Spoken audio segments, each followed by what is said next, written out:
설교 제목 한번 따라하겠습니다. 하나님은 사랑이시라. 한번 더 따라하세요. 하나님은 사랑이시라. 5월을 가정의 달이라고 우리가 부릅니다. 우리 가정에 있는 자녀들도 사랑하고 어버이도 찾아뵐 수 있기를 바랍니다. 1부 때도 이게 아멘이 막 이렇더니 2부 때도 역시 다시 한번 우리 가정에 있는 자녀들도 사랑하고 어버이도 찾아뵐 수 있기를 바랍니다. 우리가 눈에 보이는 우리 자녀와 어버이도 사랑하지 못한다 그러면 눈에 보이지 않는 하나님을 사랑하는 것은 더더욱 어렵습니다. 그러므로 우리는 가정의 달을 맞이해서 가정에 있는 자녀들을 아낌없이 사랑하시고 여러분 가정에 있는 자녀들을 아낌없이 사랑하시고 아니 자기 자녀를 아낌없이 사랑하는데도 아멘을 안 하면 뭐 어떻게 하겠다는 거예요. 여러분의 가정에 있는 자녀를 아낌없이 사랑하시고 또한 부모님과도 함께 시간을 만들고 사랑하는 마음을 나누시기를 바랍니다. 하나님이 어떤 분이신가? 하나님은 사랑이시라. 하나님이 우리를 사랑하신다라고 하는 말씀입니다. 하나님의 사랑을 어떻게 받아보셨습니까? 혹은 하나님께서 하시는 말씀을 이렇게 들어본 적이 있습니까? 우리가 하나님께 사랑한다고 이렇게 고백을 하면은 하나님께서 우리에게 하시는 말씀이 있습니다. 나는 네가 나를 사랑한 것보다 내가 너를 더 사랑한다. 이렇게 말씀을 해주십니다. 그러므로 우리는 하나님을 사랑한다는 이 사랑의 고백을 하셔야 되는 겁니다. 왜냐하면 하나님이 우리에게 가장 듣고 싶어하는 말이 하나님 사랑합니다 라고 하는 이 고백이기 때문에 그렇습니다. 이 시간 다 함께 한번 따라 한번 해보겠습니다. 하나님 사랑합니다. 안 하시는 분이 있네. 다시 한번 하나님 사랑합니다. 이렇게 말을 하고 났는데 갑자기 좀 쑥스러워지는 사람이 있습니다. 쑥스럽네. 왜 그런가 하면 자주 안 해서 하나님 사랑한다는 말을 자주 하면은 자연스럽게 나오고 안 쑥스러운데 이거 오늘 따라오라 해서 억지로 그냥 어쩌다 한번 했더니 말이 좀 이게 어색하다 이런 느낌이 오는 분 분명히 있을 겁니다. 자주 하나님께 사랑한다는 고백을 이렇게 하셔서 말이 아주 그냥 자연스럽게 나오는 여러분들이 꼭 되시기를 축원합니다.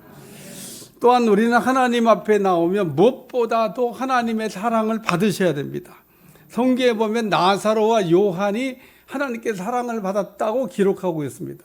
요한복음 11장 3절 이에 그의 누이들이 예수께 사람을 보내어 이르시되 주여 보시옵소서 사랑하시는 자가 병들었나이다. 또 요한복음 13장 23절 예수의 제자 중 하나 곧 그가 사랑하시는 자가 예수의 품을 의지하여 누웠는지라. 그래서 나사로와 요한처럼 하나님의 사랑도 받아본 사람이 사랑을 잘합니다. 요한복음 13장 34절 새 계명을 너에게 주노니 서로 사랑하라. 내가 너희를 사랑같이 너희도 서로 사랑하라. 우리가 하나님의 교회에 나와서 제일 먼저 해야 될 일은 따라하세요. 하나님께 사랑을 받자. 그래요. 그리고 하나님께 사랑받았으니까 우리도 서로 사랑하는 겁니다. 근데 어떤 사람은 하나님이 자기만 이렇게 미워한다고 이렇게 생각하는 분이 있습니다. 하나님은 나만 미워해. 다른 사람들 보니까 다 하나님이 사랑하는 것 같은데 나만 미워해. 그리고 나만 불행하다고 생각하는 사람이 이 중에도 몇 명 있는 것 같아요. 왜 보니까 다른 사람들 다 행복해 보이는데 자기만 불행한 것 같이 이렇게 생각이 들거든요. 그러나 하나님은 모든 믿는 사람을 오늘 이게 성경에 나온 모든 사람을 차별 없이 사랑하시는 줄로 믿습니다. 하나님의 사랑에는 차별이 없어요. 단지 내가 하나님께 사랑받지 못한다 이렇게 느끼는 거죠. 그리고 이런 생각은 마귀가 넣어주는 생각인 겁니다. 아주 그냥 나쁜 생각인 거죠. 그래서 어떤 사람은 하나님께 사랑을 많이 받음에도 불구하고 나는 하나님께 사랑을 못 받는 사람이야 이렇게 생각을 하고 자기 스스로 학대하고 정죄하고 넘어지는 사람이 있습니다. 우리가 자식을 사랑할 때 건강하면 사랑하고 병들면 갖다 버리죠? 아닙니다. 어떤 부모든지 자식을 사랑할 때 오히려 아픈 자식을 건강한 자식보다 더 사랑한다는 겁니다. 그러므로 내가 연약하다면 하나님은 나를 따른 그 어떤 사람보다 더 사랑한다는 것을 기억하시기를 주여 축원합니다. 그리고 하나님의 사랑에는 조건도 없어요. 따라서 우리는 사랑할 때 따지지를 말아야 돼요. 근데 요즘 사람들 보면 사랑한다 그러면서 따지는 게 얼마나 많은지 몰라요. 요즘 사람들은 그래서 사랑한다고 하면서 따지기 때문에 사랑이 안 되는 거야. 안 따져야 되는데 뭘 그렇게 따져요. 사랑한다고 그러면서 이거 따지고 저거 따지고. 예전에 우리가 어려울 때는요, 그냥 안 따지고 그냥 묻지마 시집 갔어. 묻지마 장가 갔어. 요즘 사람들은요, 먹고 살만 하니까 뭐든지 막 따집니다. 그래서 시집 장가 가기가 어려워요. 진짜입니다. 따져서 못 가는 거예요. 따져서 그냥 조금 포기하고 그만 이만하면 됐지 뭐 그러면 갈 수 있는데 이만하면 안 돼. 이만하면 더 뭐 이러다 보니까 더가 어디 있어요. 더가. 오늘 하나님 우리를 따지지도 않고 묻지도 않고 무조건 사랑한 줄로 믿습니다. 하나님의 사랑에는 조건이 없습니다. 부모가 자식을 사랑하는데 조건이 없듯이 하나님도 우리를 사랑할 때 묻지 마, 따지지 마, 그러고 사랑하십니다. 얼마나 감사한지 몰라요. 예? 그러므로 이 시간에 하나님이 우리를 어떻게 사랑이 우리에게 어떻게 나타났는지 또 우리가 어떤 상태일 때 우리를 사랑해 주셨는지를 생각하면서 은혜를 나누려고 합니다. 따라서 우리가 연약할 때 우리가 연약할 때 하나님이 우리를 사랑해 주셨다. 이런 말씀입니다. 로마서 5장 6절 우리가 아직 연약할 때 기약대로 그리스도께서 경건치 않은 자를 위하여 죽으셨도다. 잊어버리지 않길 주여 축원합니다. 하나님의 사랑은 우리가 강할 때 나타나는 게 아니라 연약할 때 나타났다는 겁니다. 우리가 강할 때 사랑을 받은 게 아니라 연약할 때 받았다는 겁니다. 우리가 하나님께 사랑받으려면 강해져야 된다. 좀 능력이 있어야 된다라고 생각하는 사람이 있는데 이런 사람은 내가 하나님 앞에 사랑받지 못하는 이유가 뭐냐? 내가 연약하기 때문에, 내가 부족하기 때문에, 내가 못났기 때문에 나 사랑 못 받는다 이렇게 생각합니다. 하나님도 잘난 사람 좋아해. 하나님도 능력 있는 사람 좋아해. 이렇게 생각하는 사람이 있습니다. 그런데 하나님은 우리가 연약할 때 우리를 사랑하신다고 말씀하고 있습니다. 따라서 우리가 하나님께 사랑을 받으려면 강한 사람이 되어야 된다는 것은 틀린 생각이고 잘못된 생각이라는 겁니다. 물론 세상에 있는 사람들은요, 힘 있는 사람, 능력 있는 사람들을 좋아합니다. 그러나 하나님은 우리가 연약할 때 우리를 사랑하셨고 지금도 그렇게 우리를 사랑하고 있다는 겁니다. 우리 이거 잊어버리지 않으셔야 될 줄로 믿습니다. 지난주에 아브라함의 믿음이라고 하는 말씀을 통해서 은혜를 받았는데 창세기 15장에 보면 하나님이 아브라함에게 나타나고 이렇게 말씀하십니다. 나는 너의 방패며 너의 지극히 큰 상급이다. 이렇게 하나님이 말씀하시는 걸 아브라함이 듣고 주 여호와여 무엇을 내게 주시려고 그러십니까? 이러고 물어봐요. 왜냐하면 하나님이 나는 너의 상급이다 그랬으니까 하나님 내게 무슨 상을 주실 겁니까? 이렇게 물어보면서 하나님 내가 생각해 보니까 자식이 없습니다. 우리 집에 그 대를 이을 자식이 없는데 다메섹 사람 엘리에섹밖에 없다는 겁니다. 하나님께서 내게 씨를 주지 아니하므로 내게 대를 이을 사람이 우리 집에 자란 종밖에 없습니다. 하나님이 너네 집에 자란 종이 네 대를 이을 게 아니고 네 몸에서 날 자가 네 상속자가 된다. 이렇게 말씀하시면서 아브라함을 밖으로 나오라 그래요. 나와봐. 그래갖고 밤하늘을 다 쳐다보시면서 야 별을 한번 이거 세봐라. 너무 많아갖고 셀 수가 없어. 그러니까 하나님 아이고 조금 몇 개 세다가 못 세겠어요. 그러니까 네 자손을 이와 같이 많게 하리라. 그러니까 아멘 그러고 아브라함이 대답했습니다. 그리고 아브라함이 그렇게 하시는 하나님의 말씀을 믿으니까 의롭다고 하나님 의인이라고 인정을 해줬습니다.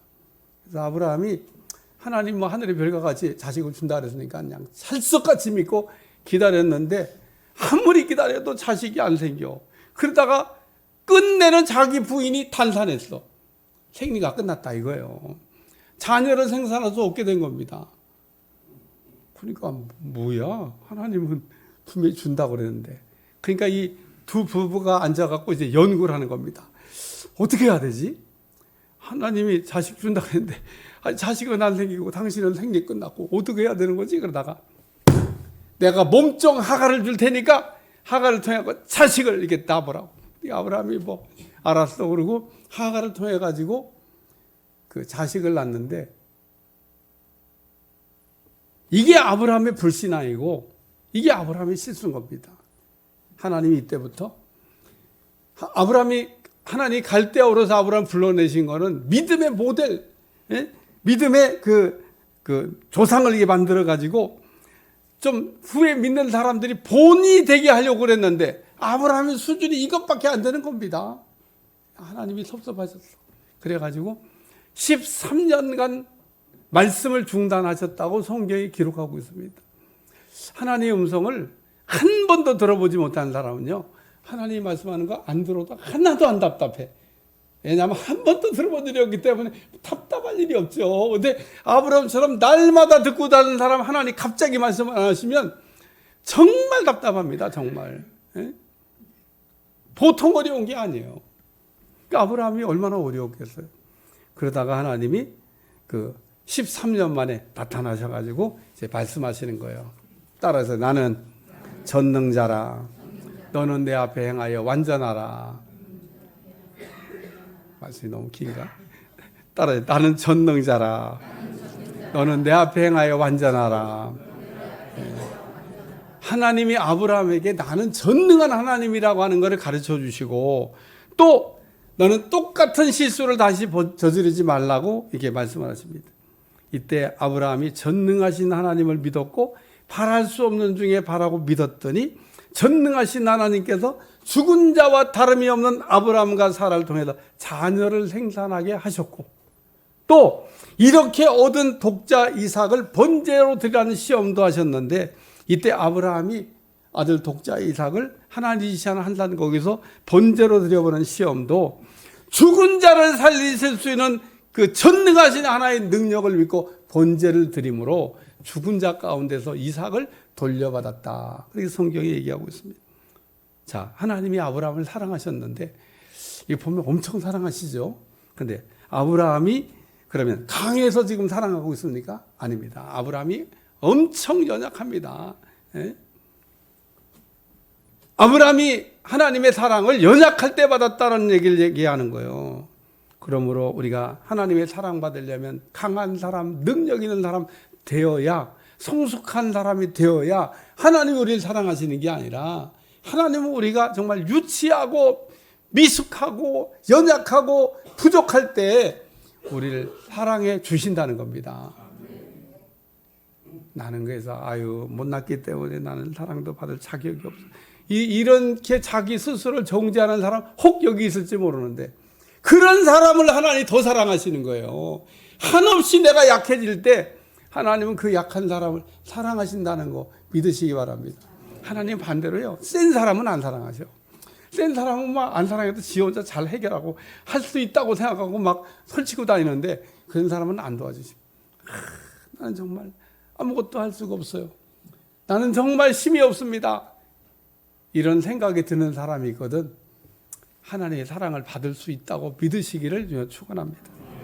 두 번째는 우리가 죄인일 때, 우리가 죄인일 때 사랑받았다는 겁니다. 우리가 의인이어서 의인 됐기 때문에 하나 우리 사랑한 게 아니라 우리가 죄인일 때 사랑하셨다는 거예요. 로마서 5장 8절. 우리가 아직 죄인 되었을 때 그리스도께서 우리를 위하여 죽으심으로 하나님께서 우리에 대한 자기의 사랑을 확증하셨느니라. 우리가 아직 죄인 되었을 때 하나님이 우리를 이렇게 사랑하신다는 말씀인데 아무리 읽어봐도 거기에 어떤 조건들이 걸려있지 않습니다. 하나님이 어떤 것도 우리에게 요구하지 아니하시고 우리가 그냥 아직 죄인이었을 때 우리를 사랑하셨다는 겁니다. 우리가 죄인의 자리에 있는데 하나님이 나를 사랑하셨다 그런 얘기입니다. 하나님이 우리가 하나님 앞에 죄인일 때는요 하나님 우리 안 만나 주십니다. 우리가 만날 수도 없습니다. 왜냐하면 우리가 죄인일 때 하나님을 만나면 죽어요. 살 길이 없습니다. 그러므로 하나님은 죄인된 우리를 만나주지 않는 거예요. 그러니까 혹 여러분이 죄인일 때 하나님이 안 만나주시면 그냥 감사하고 사세요. 왜? 죄인의 자리에서 하나님 만나면 만나는 순간 죽게 된다니까요. 그래서 우리가 죄인일 때는 안 만나주시는 겁니다. 구약을 보세요. 하나님 만나는 사람들 나오는데 하나님 만나고 난 다음에 막 기뻐 뛰며 막 산성 부르는 게 아니에요. 주님을 만나는 사람들마다 다 꼬꾸라져 엎드려 가지고 죽을 시간만 기다리고 있습니다. 이사야 6장에 우시아 왕이 죽던 해에 그 이사야가 하나님이 보좌에 앉아 계시는 것을 이게 계신 하나님을 만나는 내용이 나오는데 이사야가 하나님을 만난 다음에 자기의 모습을 보고 또 하나님 앞에 엎드려서 화로다 나는 입술이 부정한 자여 망하게 되었다고 얘기합니다. 한마디로 나는 이제 죽었다 그런 얘기입니다.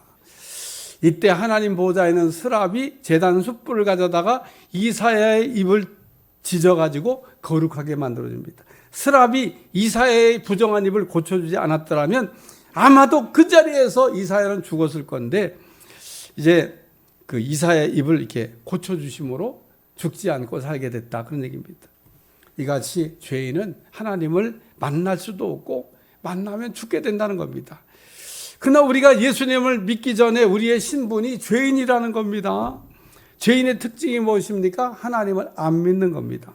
우리가 하나님 앞에 짓는 죄가 두 가지가 있는데 하나는 원죄고 또 하나는 자범죄입니다. 근데 우리가 짓는 이 자범죄는 원죄를 가지고 있을 때 거기서 파생된 죄들을 자범죄라고 이야기하는 겁니다. 원죄가 무엇입니까? 우리가 하나님을 믿지 않는 것을 원죄라고 합니다.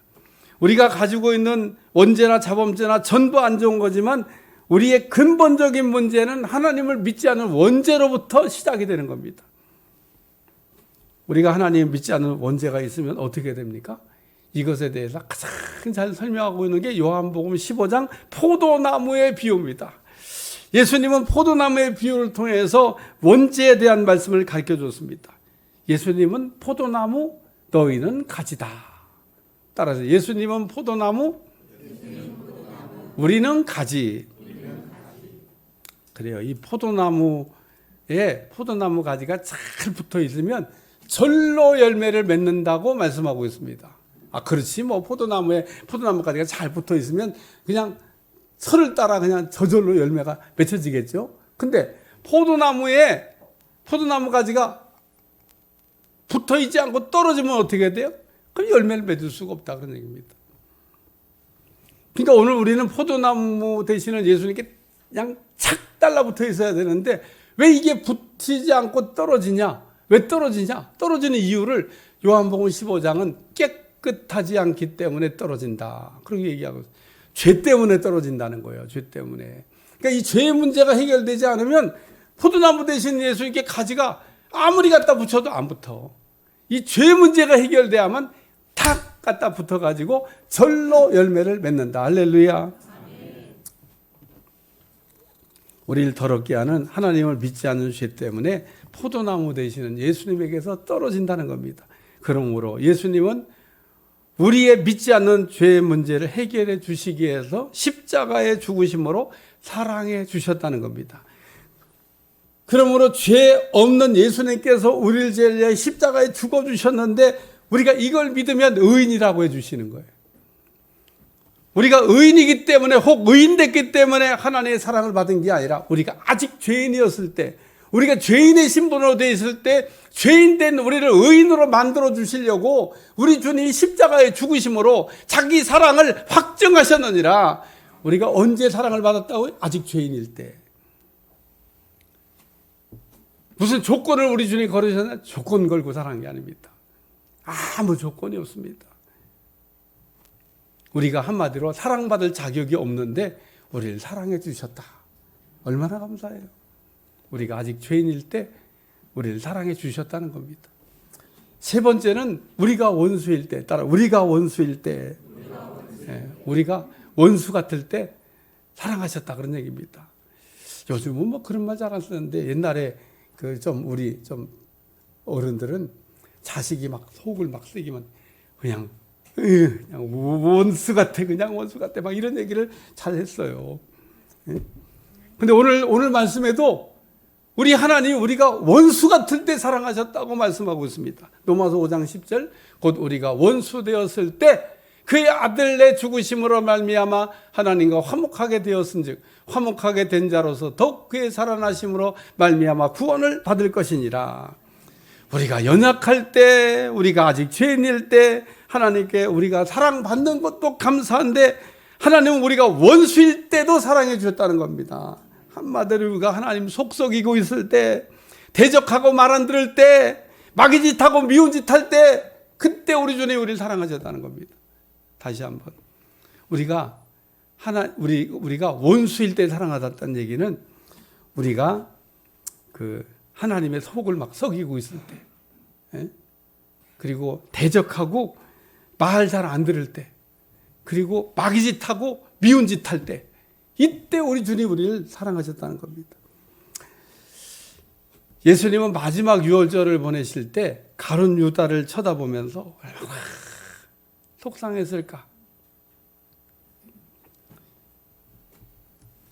가룟 유다는 예수님께 사랑을 많이 받던 제자입니다. 근데 마귀한테 속아가지고 지금 마귀짓을 해요.